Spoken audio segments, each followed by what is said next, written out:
ಕುತಂತ್ರಿಗಳು ಗಂತ್ರಿಗಳು ಅವ್ರು ಯಾವಾಗಿದ್ರೂ ಕೂಡ ಹಾಗೇನೆ, ಅವರ ಸ್ವಭಾವ ಬದಲಾಗೋದಿಲ್ಲ. ಇದು ಪಾಕಿಸ್ತಾನದ ಹುಟ್ಟುಗುಣ. ಅದು ಯಾಕಂದರೆ ಹುಟ್ಟಿದ್ದು ಹಾಗೆ ಅಲ್ವಾ, ಅದು ಸಾಯೋದು ಹಾಗೆ ಸಾಯುತ್ತೇನೋ. ಇದರ ಮಧ್ಯದಲ್ಲಿ ಒಂದಿಷ್ಟು ಪಾಕಿಸ್ತಾನದ ಯೂಟ್ಯೂಬ್ ಚಾನಲ್ಗಳು ಆಹಾ ಏನು ಆರ್ಭಟಿಸಿದ್ದು. ಕೇಂದ್ರ ಸರ್ಕಾರ ಅದಕ್ಕೆಲ್ಲ ಕಡಿವಾಣ ಹಾಕ್ಬಿಟ್ಟು ಬ್ಯಾನೇ ಮಾಡಿಬಿಡ್ತು. ಈಗ ಅದರ ಮುಂದುವರೆದ ಭಾಗದಲ್ಲಿ ಒಂದಿಷ್ಟು ಬೆಳವಣಿಗೆಗಳಾಗಿದೆ. ಏನಾಗಿದೆ ಸ್ಟೋರಿ ನೋಡಿ.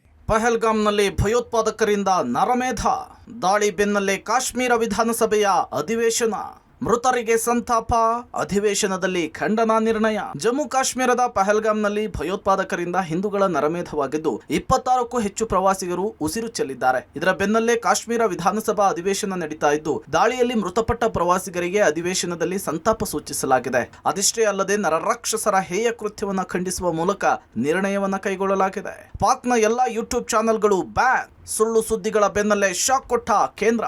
ಕುತಂತ್ರಿ ಬುದ್ಧಿ ತೋರಿಸುವಲ್ಲಿ ಪಾಕಿಸ್ತಾನ ನಿಸೀಮ. ಅದು ಯಾವಾಗ ಪಹಲ್ಗಾಮ್ನಲ್ಲಿ ಉಗ್ರರ ಅಟ್ಯಾಕ್ ಮಾಡಿ ಅಮಾಯಕರ ನೆತ್ತರನ್ನ ಹರಿಸಿದ್ರು, ಆ ಕ್ಷಣದಿಂದ ಪ್ರತೀಕಾರ ತೀರಿಸಿಕೊಳ್ಳುವುದಕ್ಕೆ ಭಾರತ ಹಪಹಪಿಸ್ತಿದೆ. ಸಿಕ್ಕ ಉಗ್ರರ ಮನೆಗಳನ್ನ ಉಡಿಸ್ ಮಾಡ್ತಿದೆ. ಎಂತಹ ಬಿಲದಲ್ಲೇ ಅಡಗಿದ್ರು ಹುಡುಕಿ ಹೊಡಿತಾ ಇದೆ ಭಾರತೀಯ ಸೇನೆ.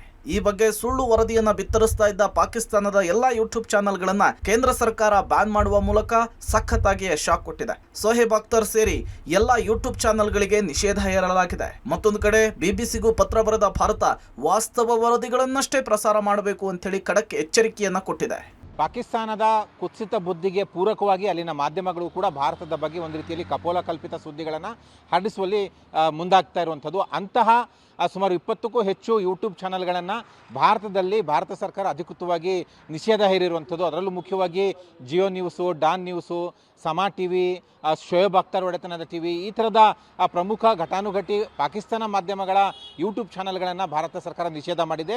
ಭಾರತದ ಸೇನಾ ಕಾರ್ಯಾಚರಣೆ ಜೊತೆಗೆ ಉಗ್ರರ ನಿವಾಸಗಳನ್ನು ಯಾವ ರೀತಿ ಧ್ವಂಸ ಮಾಡ್ತಾ ಇದ್ದಾರೆ, ಈ ಸಂಬಂಧಪಟ್ಟಂತೆ ಆಧಾರರಹಿತ ಒಂದು ರೀತಿಯಲ್ಲಿ ಕಪೋಲ ಕಲ್ಪಿತ ಸುದ್ದಿಗಳನ್ನು ಬಿತ್ತರ ಮಾಡೋ ಮೂಲಕ ಗೊಂದಲ ನಿರ್ಮಾಣಕ್ಕೆ ಈ ಒಂದು ಪಾಕಿಸ್ತಾನ ಮಾಧ್ಯಮಗಳು ಮುಂದಾಗ್ತಾ ಇರುವಂಥದ್ದು. ಹಾಗಾಗಿಯೇ ಅಧಿಕೃತವಾಗಿ ಭಾರತ ಸರ್ಕಾರ ಇವುಗಳನ್ನು ನಿಷೇಧ ಮಾಡಿದೆ. ಜೊತೆಗೆ BBC ಚಾನಲ್ಗೂ ಕೂಡ ಪತ್ರ ಬರೆದು ವಾಸ್ತವಾಂಶ ಆಧಾರಿತ ವರದಿಯನ್ನು ಪ್ರಸಾರ ಮಾಡಬೇಕು ಅನ್ನುವಂಥ ಎಚ್ಚರಿಕೆಯನ್ನು ಕೂಡ ಭಾರತ ಸರ್ಕಾರ ನೀಡಿದೆ. ಭಾರತ ಪಾಕಿಸ್ತಾನದ ಮಧ್ಯೆ ಉದ್ವಿಗ್ನ ಪರಿಸ್ಥಿತಿ. ಎರಡೂ ದೇಶಗಳಿಗೆ ಮತ್ತೆ ಅಮೆರಿಕ ಸಲಹೆ. ಉಗ್ರರ ಅಟ್ಟಹಾಸದ ವಿರುದ್ಧ ಸಿಡಿದೆದ್ದಿರುವ ಭಾರತ ಪ್ರತೀಕಾರದ ಪ್ರತಿಜ್ಞೆ ಮಾಡಿದೆ. ಉಭಯ ದೇಶಗಳ ಮಧ್ಯೆ ಉದ್ವಿಗ್ನ ಪರಿಸ್ಥಿತಿ ನಿರ್ಮಾಣವಾಗಿದ್ದು, ಎರಡೂ ದೇಶಗಳಿಗೆ ವಿಶ್ವದ ದೊಡ್ಡಣ್ಣ ಅಮೆರಿಕ ಮತ್ತೆ ಸಲಹೆ ಕೊಟ್ಟಿದೆ. ಕಾಶ್ಮೀರದ ವಿಚಾರದಲ್ಲಿ ಎರಡು ದೇಶಗಳು ಒಮ್ಮತದ ಪರಿಹಾರವನ್ನು ಕಂಡುಕೊಳ್ಬೇಕು, ಮಾತುಕತೆಯ ಮೂಲಕ LOC ಸಮಸ್ಯೆಯನ್ನು ಬಗೆಹರಿಸಿಕೊಳ್ಬೇಕು ಅಂತ ಹೇಳಿದೆ. ಇನ್ನೊಂದೆಡೆ ಪಾಕಿಸ್ತಾನದ ಜೊತೆಗೆ ಚೀನಾ ಚರ್ಚೆ ಮಾಡಿದೆ ಎಂಬ ಮಾಹಿತಿ ಸಿಕ್ಕಿದೆ. ಇದೆಲ್ಲದರ ಮಧ್ಯೆ ಮೂರು ಬಿಟ್ಟವರಂತೆ ಪಾಕಿಸ್ತಾನದ ಬೆನ್ನಿಗೆ ಟರ್ಕಿ ನಿಂತಿದೆ.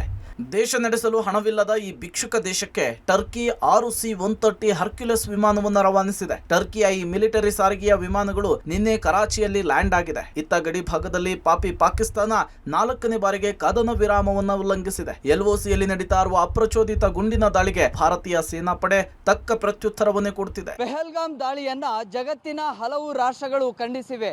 ಆದ್ರೆ ಪಾಕಿಸ್ತಾನದ ಬೆನ್ನಿಗೆ ಟರ್ಕಿ ರಾಷ್ಟ್ರ ನಿಂತುಕೊಂಡಿದೆ.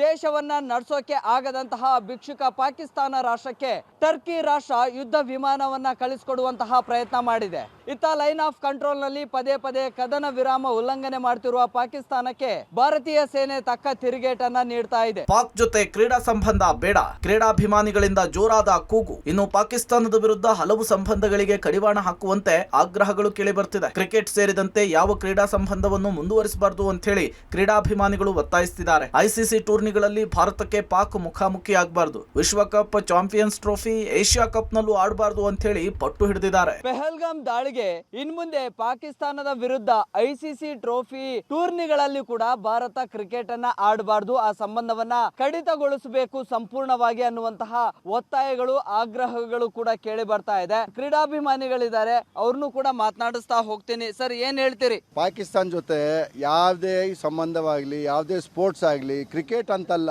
ಬೇರೆ ಯಾವುದು ಇಟ್ಕೊಂಬಾರ್ದು. ಅವ್ರನ್ನ ಎಲ್ಲಿಡಬೇಕೋ ಅಲ್ಲಿ ಇಡಬೇಕು. ನಮ್ಮ ದುಡ್ಡಲ್ಲಿ ಅವ್ರು ತಿಂತಾ ಇದ್ದಾರೆ. ಅವ್ರ ಕ್ರಿಕೆಟ್ ಅಕಾಡೆಮಿ ನಡೀತಾ ಇರೋದೇ ನಮ್ಮ ದುಡ್ಡಲ್ಲಿ. ಅದನ್ನೆಲ್ಲ ಕಟ್ ಮಾಡಿದ್ರೆ ಬೀದಿಗೆ ಭಿಕ್ಷೆ ಬೇಡಕ್ಕೆ ಬಂದಿದ್ದಾರೆ, ಇನ್ನೊಂದು ಸ್ವಲ್ಪ ಬೀದಿಗೆ ಬರ್ತಾರೆ. ಅವ್ರನ್ನ ಎಲ್ಲಿಡಬೇಕೋ ಅಲ್ಲಿ ಇಡಬೇಕು. ಇಂಡಿಯಾದವರು ಅವ್ರಿಗೆ ಭಿಕ್ಷೆ ಮಾಡ್ತಾ ಆಗ್ತಾ ಇದ್ರು. ಏನಂದ್ರೆ ಅವರು ಹಳ್ಳಿ ಅವರು ಚೆನ್ನಾಗಿಲ್ಲ ನೋಡ್ತಾ ಇದ್ರು. ಅವ್ರಿಗೆ ಆ ಯೋಗ್ಯತೆ ಇಲ್ಲ. ಸ್ಪೋರ್ಟ್ಸ್ ಆಗಲಿ ಅವ್ರು ಸೇರಿಸಬಾರ್ದು. ಅವ್ರು ಭಿಕ್ಷೆ ಬರ್ತಾರೆ, ಬಿಟ್ಬಿಡ್ಬೇಕು. ಅವ್ರನ್ನ ನಾಯಾದ್ರೂ ಸ್ವಲ್ಪ ನಿಯತ್ತಿರುತ್ತೆ, ನಿಯತ್ತೇ ಇಲ್ಲ ಅವ್ರಿಗೆ. ಅಂತವ್ರನ್ನ ಎಲ್ಲಿ ಇಡಬೇಕು ಅಲ್ಲಿ ಇಡಬೇಕು. ಕರ್ಸ್ಕೊಳ್ಳೇಬಾರ್ದು ಅವ್ರು. ಕ್ರಿಕೆಟಲ್ಲಿ ಅವ್ರನ್ನ ಸೇರಿಸಲೇಬಾರ್ದು. ಆಮೇಲೆ ಯಾವ ಸ್ಪೋರ್ಟ್ಸು ಬೇಡ ಅವರು. ಇನ್ನು ಪಾಕ್ ಸದೆ ಬಡಿಯೋದಕ್ಕೆ ಭಾರತೀಯ ಸೇನೆ ಸರ್ವಸನ್ನದ್ಧವಾಗಿದ್ದು ಯಾವುದೇ ಸ್ಥಿತಿಯನ್ನು ಎದುರಿಸಲು ಸೇನೆ ಅಲರ್ಟ್ ಆಗಿದೆ. ಜೊತೆಗೆ ರಾಜಸ್ಥಾನದ ಬೈಸ್ಲೇರ್ಮಲ್ನಲ್ಲಿ ಭದ್ರತಾ ಪಡೆಗಳ ಗಸ್ತು ಹೆಚ್ಚಳ ಮಾಡಿದೆ. ಇದರಿಂದ ಪಾಕಿಸ್ತಾನ ಪತರುಗುಟ್ಟಿ ಹೋಗ್ತಾ ಇರೋದಂತೂ ಸತ್ಯ. Bureau report, public TV.